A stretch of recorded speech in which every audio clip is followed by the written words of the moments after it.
Repose-toi Jérôme, parce qu'il faut pas qu'elle sorte.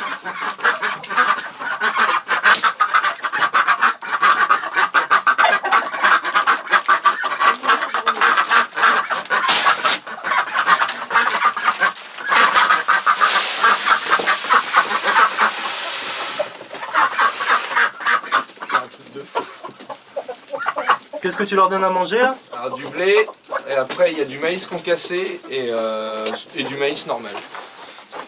Surtout pour les cannes, le maïs normal. Donc là tu as des cannes, des poules. Une pintade. Et c'est quoi, comme race? Du rouge. Ça c'est du poulet rouge. Ça, c'est un poulet rouge. On voit rien. C'est la ponte d'aujourd'hui alors. Ah oui. Ah oui. Donc tous les jours elles pondent 1, 2, 3, 4, 5, 6, elles pondent 6 œufs tous les jours. Entre 6 et 12 œufs par jour. Entre 6 et 12 œufs par jour. Ouais, quand elles sont en pleine forme, c'est 12 œufs par jour. D'accord.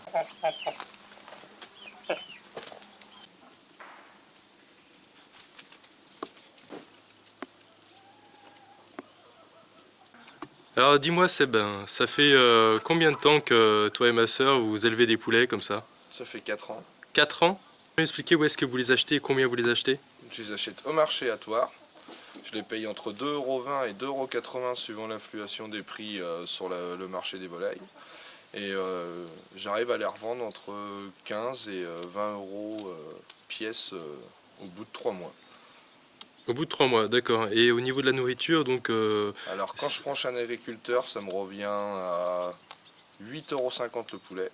D'accord. Et quand je prends hors marché, ça me fait le double. D'accord. Donc tu gagnes pas d'argent si tu le prends pas hors Ouais. agriculteur. Donc il faut trouver des bons plans finalement pour trouver les graines à pas cher. Voilà. Ok. Et donc tu fais combien de marge sur un seul poulet? Ouais, je fais à peu près, ça dépend, 11-12 €. D'accord, ok.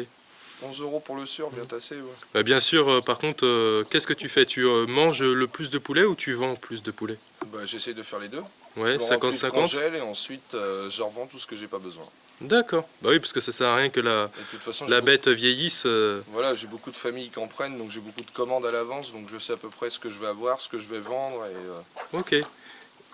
c'est pas perdu de toute façon, même si t'en as de trop, t'inquiète pas. Oui, mais en plus, la taille des poulets, c'est très impressionnant, puisqu'il y a à peu près toutes les tailles, là.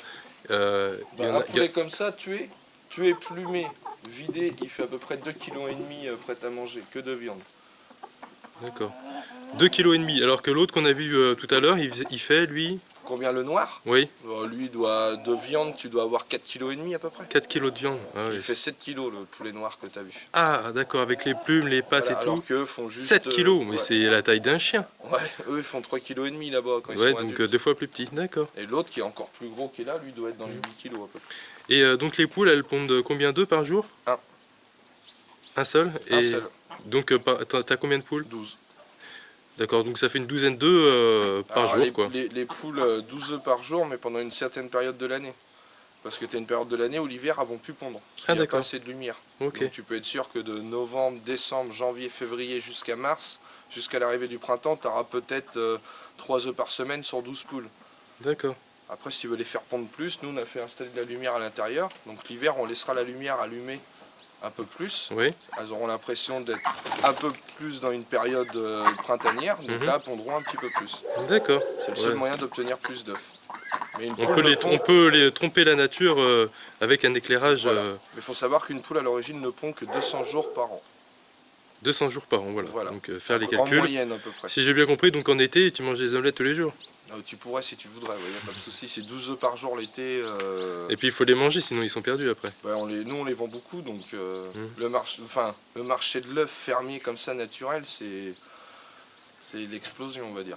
Ah, On n'a bah pas oui. assez d'œufs par jour pour vous revendre ce qu'on devrait revendre. Ouais. Que tu les tues assez facilement, ça va, t'as pas trop d'état d'âme quand moi, tu les ébouillantes, tu fais comment? Non, quand je les tue, je les prends, je les retourne, je leur prends le coup, je les perce à la veine Ouais. directement. Donc ils meurent tranquillement en se vidant de leur sang sans trop bien le sentir. Mhm. Et ensuite, tu les trempes dans l'eau chaude, bouillante. Tu mets Mhm. dessus une petite paraffine Mhm. en poudre et tu les plumes, tu les ouvres, tu les vides. Tu gardes ce que tu as envie, les gésiers, le foie, le cœur et le reste. Ah, ça doit être écœurant quand même, faut avoir le cœur bien accroché. Faut avoir l'habitude de le faire, mais bon, ça va tout seul, quoi. Ouais. Ok. Donc, c'est quand tu le manges que tu es content de l'avoir vidé. Donc,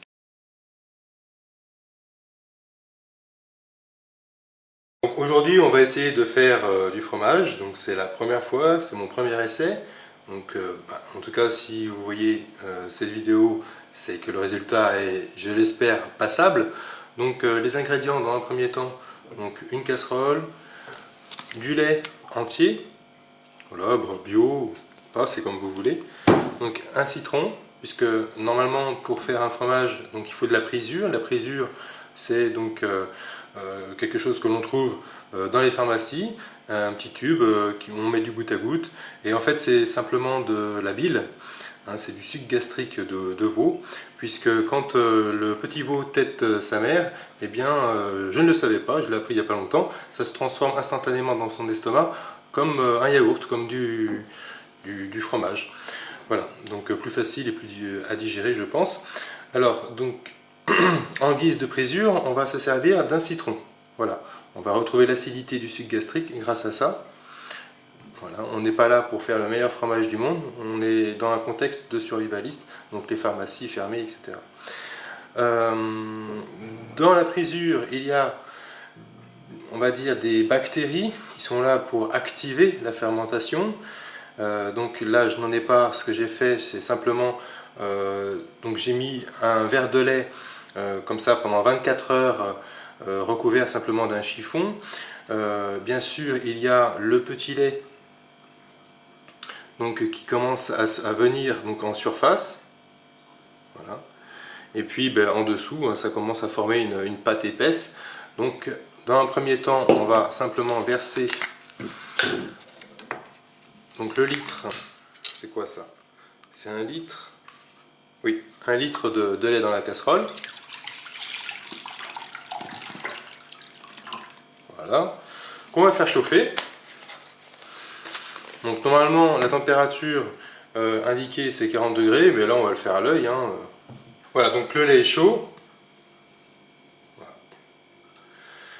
D'ailleurs il y a un petit peu de crème qui vient en surface, c'est normal, c'est du lait entier. Hein. C'est surtout pas du lait demi-crémé. Donc là il y a tous les constituants naturels du lait. Donc on va mettre l'intégralité de ce verre avec donc en surface le lait de poule, hein, le petit lait, hop, et voilà. On mélange le tout.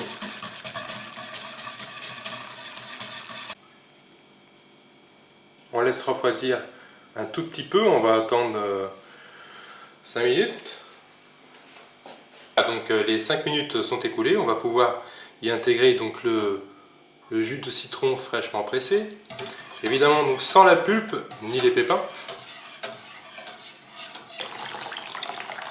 et on va faire cailler le lait grâce à l'acidité du citron.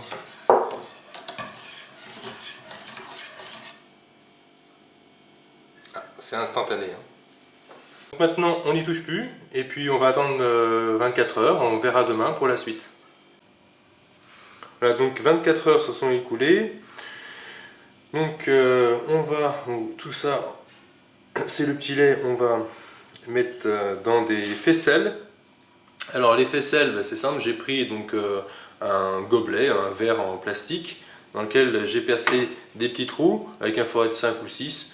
Et ça c'était par-dessus une boîte de conserve de paella, donc là où il y a le riz, donc j'ai enlevé l'étiquette.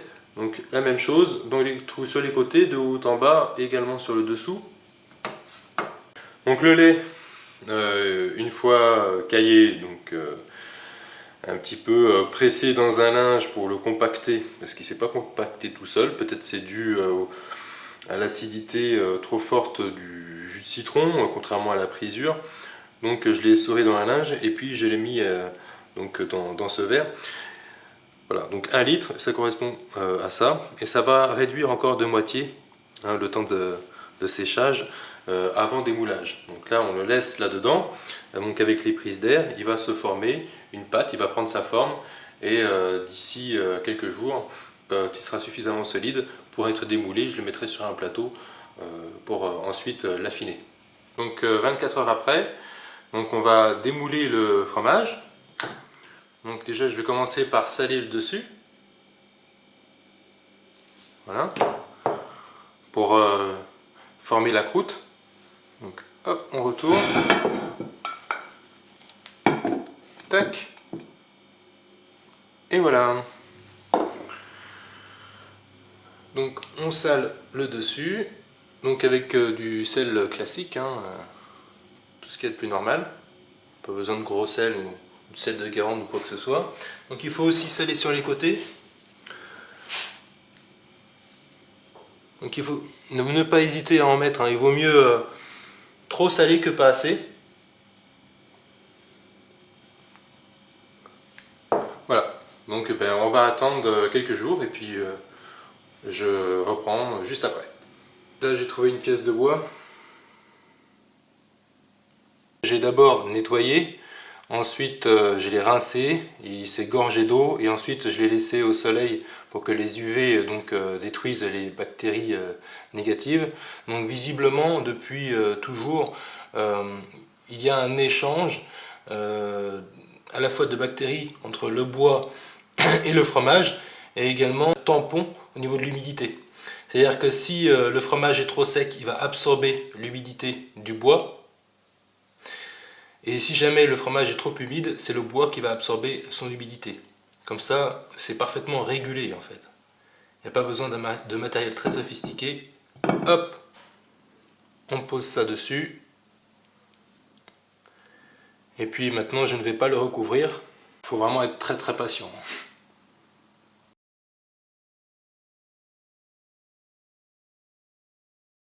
Donc maintenant, ça va être au tour du pain. Donc là, je vais appliquer la recette à la Ball West. Donc moi, je vais prendre 500 g de farine. Donc c'est de la farine complète, spéciale pour le pain. Donc on va commencer par mettre la farine. Voilà. Donc tout a déjà été pesé à l'avance. Ensuite une cuillerée à soupe de sel.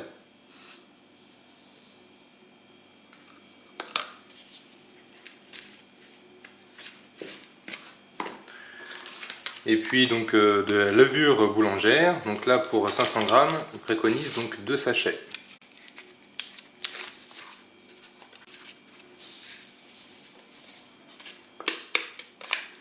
Et de 1.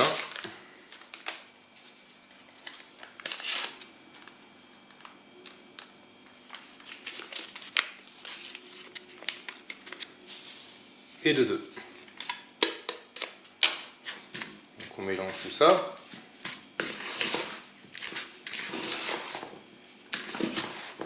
Donc bien mélanger les éléments secs ensemble avant de mettre l'eau. Parce que là on a donc 300 ml d'eau.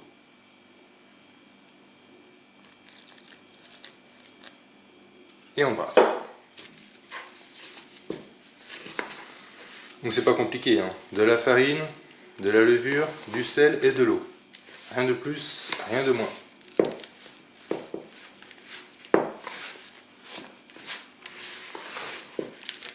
Donc on peut y aller avec les mains évidemment pour la pétrir. Donc avec des mains bien propres évidemment. Hop.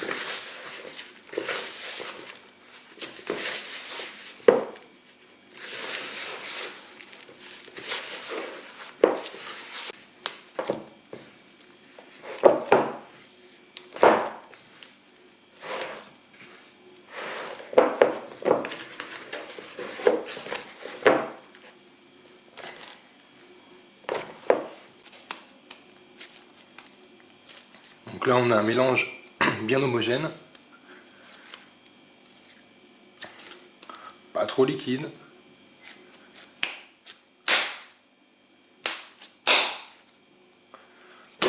Hop. Je la renferme dans un tupperware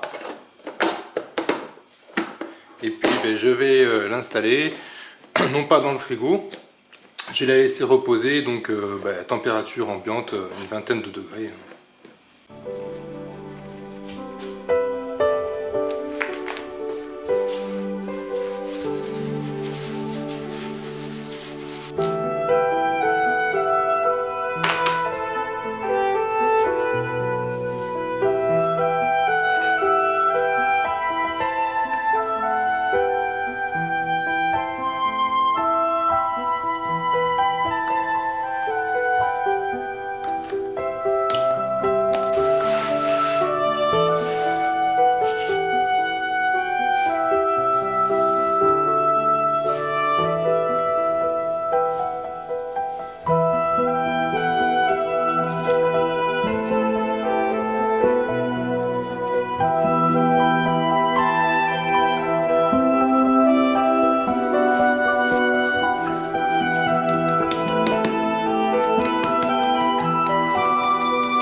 Et voilà le résultat.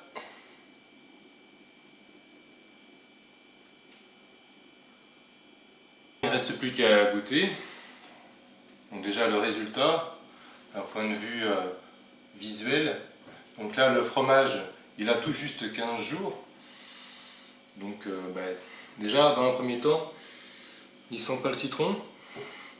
Ce qui est servi à écailler le lait, c'est déjà une bonne chose. Après j'espère qu'il n'en aura pas le goût. Alors.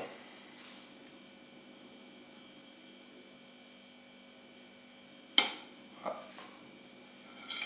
Donc déjà c'est pas du plâtre. C'est pas si mal. Tac. Bon. Ah, les petits grains noirs en fait c'est des petits grains de poivre que j'ai posé dessus. Ce qui donne un petit look sympa. Bon. Évidemment, ça fait un petit peu fromage frais, mais...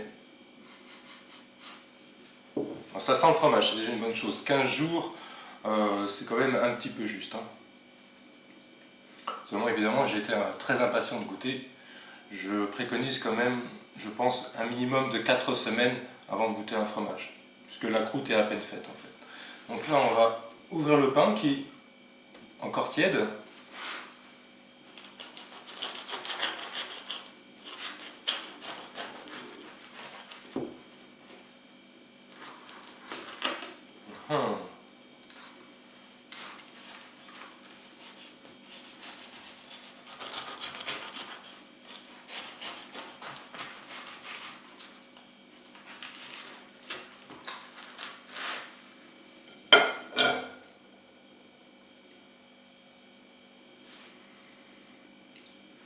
Et donc le pain en fait il a cramé en dessous, donc j'ai enlevé le plus gros, je pense qu'il a cuit un petit peu vite.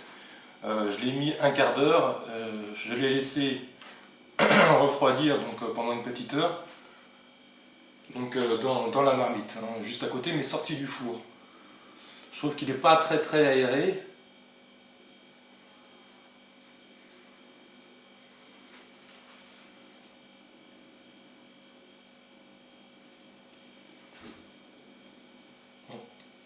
peut-être il aurait mérité de cuire moins vite mais plus longtemps. Donc première fois pour le fromage, mais première fois pour le pain aussi.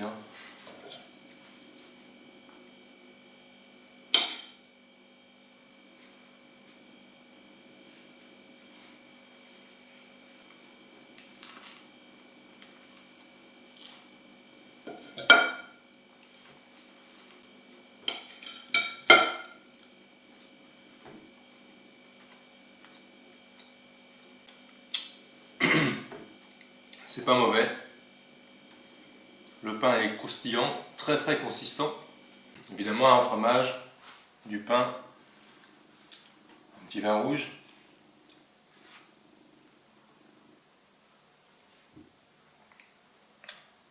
Bon, le vin rouge je ne le fabrique pas encore, Bon, qui sait. Pour conclure, je dirais que ce soit le fromage ou le pain, le résultat est passable. Voilà, donc c'est encourageant, pour une première fois c'est pas si mal. Le pain, il suffit simplement de le faire cuire un peu plus longtemps à une température plus basse, pour qu'il ait le temps de s'aérer un petit peu plus. Et puis au niveau du fromage, je pense que je vais aller voir mes voisins, et puis comme il y a une chèvrerie, leur demander un petit peu de lait, de chèvre, donc directement sorti de l'animal. Et maintenant je me servirai de la présure. À quoi ça sert tout ça? Eh bien, le jour où il y aura peut-être plus rien dans les magasins, ou que la vie sera rendue trop chère, eh bien, pourquoi pas se nourrir avec des aliments réalisés soi-même. Bon, c'est très très perfectible mon résultat. D'ailleurs, si vous voulez voir une vidéo réellement et totalement affligeante, je vous conseille de voir ma vidéo sur mon premier potager, totalement pathétique. Voilà, donc il va falloir que je m'y remette, parce que je pense que probablement bientôt je n'aurai plus le choix. Écoutez, moi je vous retrouve avec plaisir peut-être un de ces jours pour une autre vidéo, pour finalement à quoi ça sert, si ce n'est réapprendre la vie, la vraie.